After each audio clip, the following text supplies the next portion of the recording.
Assalamu alaikum. Peace be upon you. My name is Brother Omar El Rashed, and I'm the author, poet, and Peaceful Hearts Guide. And I wanted to share with you that I've shared this before that I was diagnosed with bipolar and depression for much of my young life, and that I really struggled as a child. My parents had a really nasty divorce. I was always bullied in school. I was always the shortest and the weakest and bullied and picked on. That's why I learned martial arts as an adult.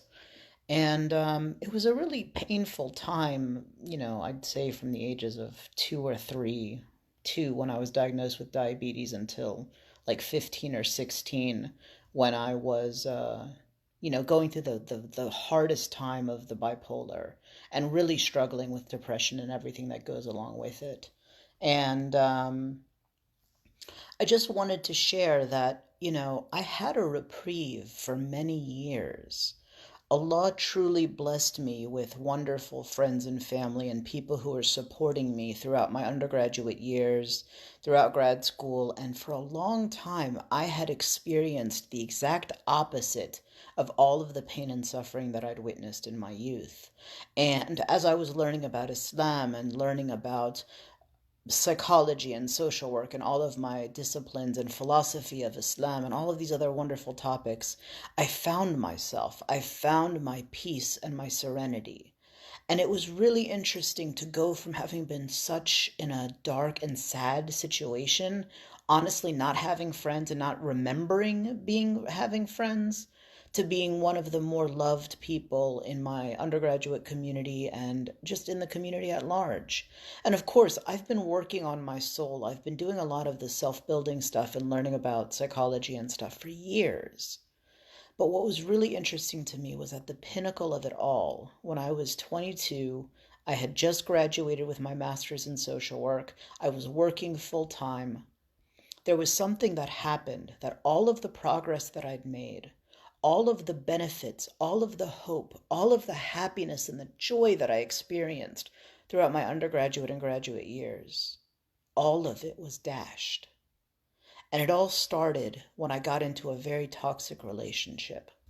I married someone that I probably shouldn't have married. I made a very big mistake. And I realized that it was a reflection of my own personal insecurities and the issues that I just hadn't worked out. Because people liked me and people were kind to me and people complimented me, but I didn't believe it. And because I didn't believe it, I was bringing into my life people and forces and things that were going to hurt me because I myself, in my own mind, was hurting myself. And I was married in a toxic relationship, working full time and working part time and full time taking care of our kids for 7 years. 7 years of misery, 7 years of destruction, 7 years of manipulation. It was a very difficult time of my life. And I say this because a lot of us who struggle with depression, anxiety, and bipolar, a lot of us who struggle with loss in life, we can remember the heyday. We can remember with nostalgia and with love and with hope all of the good things that were going on. And then we look at our lives as they're all falling apart around us. And we ask ourselves, where am I going to go from here? I was in this marriage, and it wasn't even me who realized how toxic it was. It was a coworker at one of my recent jobs who said, Omar, don't you see that you're being taken advantage of? Don't you see that this isn't right? My family tried to tell me, a lot of people tried to tell me, but I was so dark and in my own toxic shell. I couldn't see what was going on, and I didn't see hope for a world after that. And I want to share with you that even when everything else is falling apart, even when I had lost everything, all of my self-esteem was gone, my honor, my dignity, my passion for knowledge, my passion for reading, my passion for education, all of the virtues that I'd cultivated for so long were dashed to bits. And I felt so alone, so miserable that I attempted suicide twice within a 2 week span. How hard that was. But even after it all, after losing everything, my kids left. My ex took my kids out of state. I don't get to see my kids almost nearly as often as I'd like.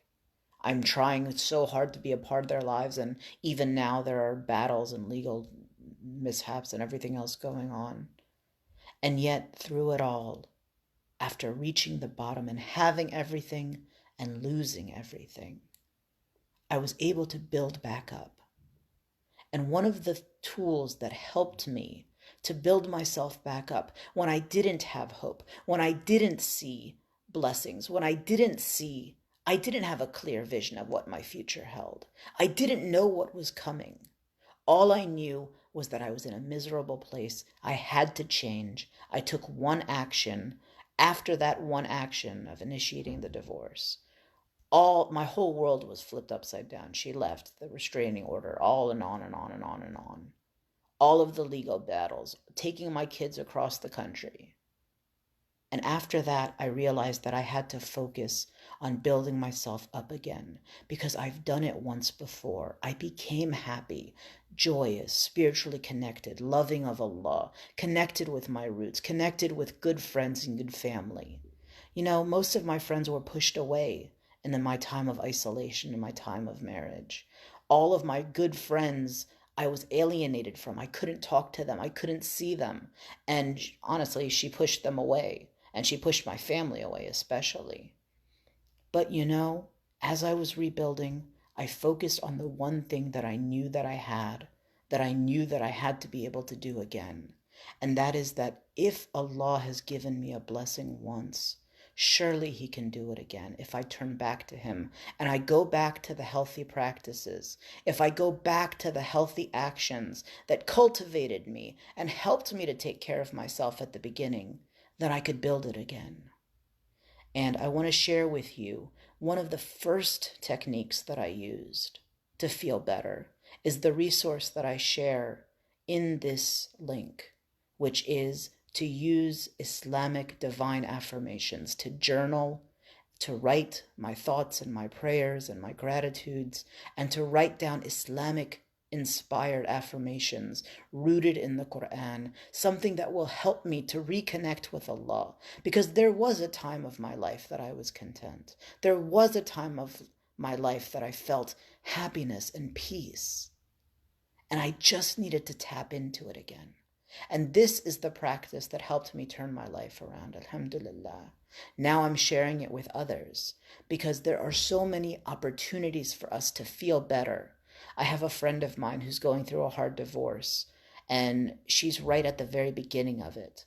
And I think to myself how much I would have loved to have known all of the things that I know now that were able to get me out of that mess, to get out of the difficulty of that situation.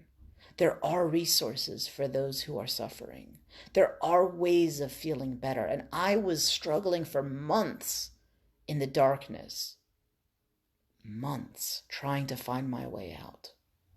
And I found resources that helped. And here I am sharing them with others.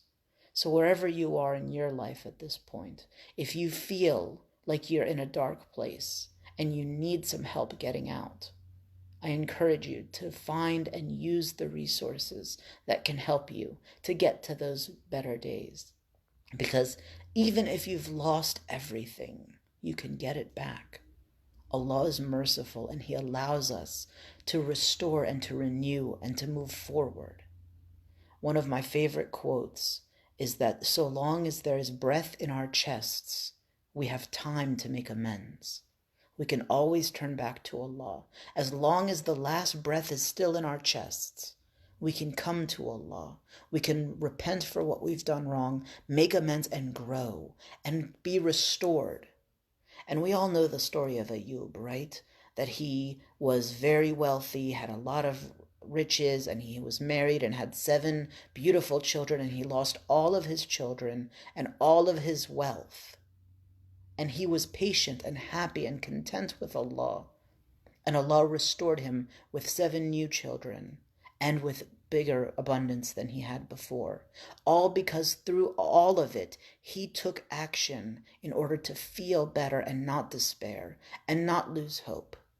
When I was struggling, I lost hope. But it was these tools that I'm sharing that helped me to get my hope back again. So again, I hope that they're of benefit to you. I hope that you benefit from them. And I hope that you take the step through the open door. Don't allow yourself to stay still, unmoving in the distress and in the despair.